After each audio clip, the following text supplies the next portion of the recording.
Plus, we're starting to get more information on Friday night's shooting as police hit a suspect. What we've learned this weekend. But before we get to all of that, let's check in with Chris McGinnis on a quick look at the forecast. And we're getting a quick or a short break in the rain, but I wanted to show you this because this is radar over the last 3 hours. We're already starting to see a little rain shield pivot northward through the Willamette Valley. Showers now showing up in McMinnville and Salem and down towards Corvallis. The live scan here also indicating some snow falling in the highest parts of the Coast Range and up at the Cascades. Hey, be aware of this. Winter weather advisory continues up there through mid-morning if you've got travel to and from Central Oregon. This is what the Cascade Passes look like right now. It is 44 at PDX, 42 Beaverton. King City has warmed. Yeah, 41's not warm, but you have warmed up to 41 already this morning. And we're now out of the 20s in Baker City, up to the freezing mark. If this sounds cold, you're right, it is. Temperatures are still running a good 10 to 15 degrees below average here, and that trend will continue today with highs only getting into the mid-50s. Christelle, we do have the shower threat increasing, I think, by mid-morning, and I'll walk you through the timing of that with Futurecast coming up in just a few minutes. Thanks, Chris. Police say they've arrested the person they believe vandalized 2 synagogues and set a fire at a Muslim community center. KGW's Art Edwards spoke with a rabbi of one of the synagogues that was vandalized. I'm really pleased that law enforcement, many different bureaus of law enforcement, took these incidents so seriously and worked very, very diligently to make this arrest. Portland police arrested 34-year-old Michael Bivens Friday. He's suspected of setting a fire at the Portland Muslim Center. He was caught on camera outside the Muslim Center. He's also accused of breaking windows at 2 Jewish congregations and leaving graffiti at Congregation Beth Israel. The senior rabbi at Beth Israel said the attacks shook his congregation. There are people who should feel comfortable in their synagogues, in their mosques, in their houses of worship, whatever they might be, and no one should make them afraid to have that freedom. This is part of what it means to live in the United States of America. Bivens faces charges of arson and criminal mischief. He's being held in the Multnomah County Jail. He was arrested after showing up at a local television station and demanding to speak to a reporter. Bivens worked as a freelance journalist who covered protests in Portland over the last 10 years. He shared video with news organizations, including KGW. Rabbi Michael Z. Kahana says he'd like the man responsible to understand the impact of what he's done. I would hope that he could understand the great harm that's caused by these kinds of incidents. The charges against Bivens listed by police did not indicate bias crime charges, but prosecutors had not yet filed formal charging documents. Police say they've also been in talks with federal authorities about these crimes.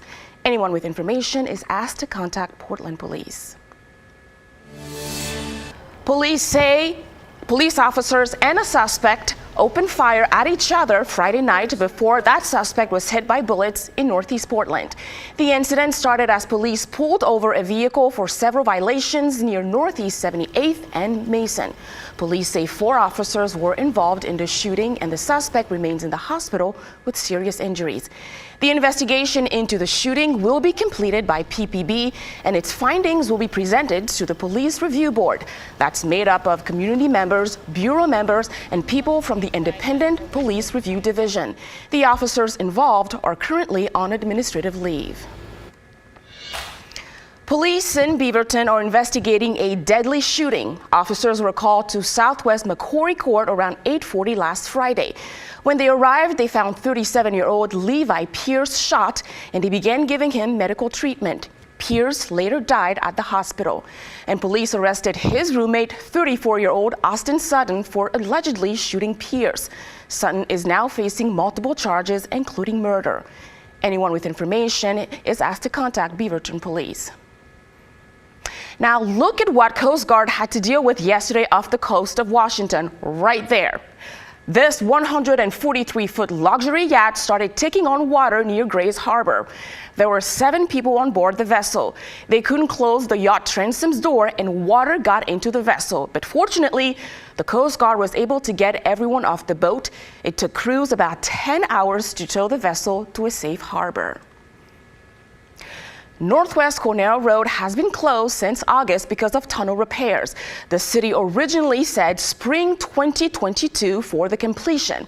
However, some added permitting might be slowing down the process, and drivers we talked to are getting frustrated. Chris McGinnis has more.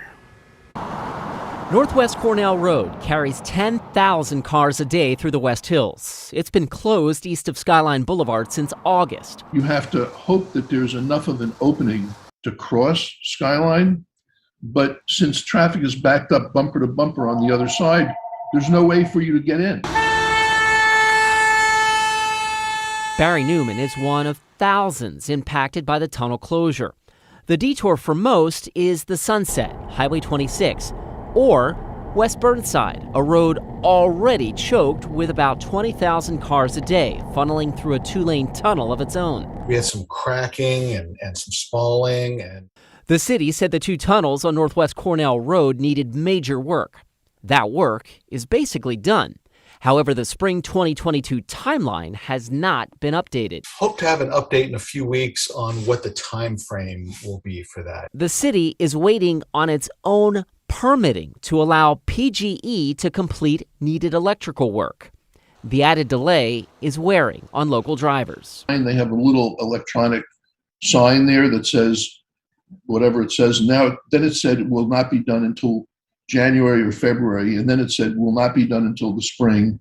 And now we're finding out that it's indeterminate because they can't find access to bring power lines or lights out there.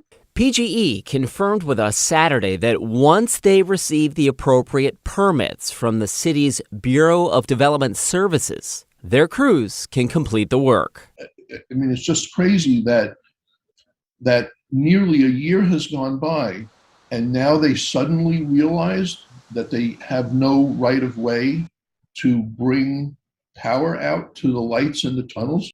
As for when Barry and other drivers will see the project completed, PBOT previously said spring, which ends on June 21st. We appreciate everyone's patience. This is an extended closure like this we know is a major inconvenience. Chris McGinnis, KGW News.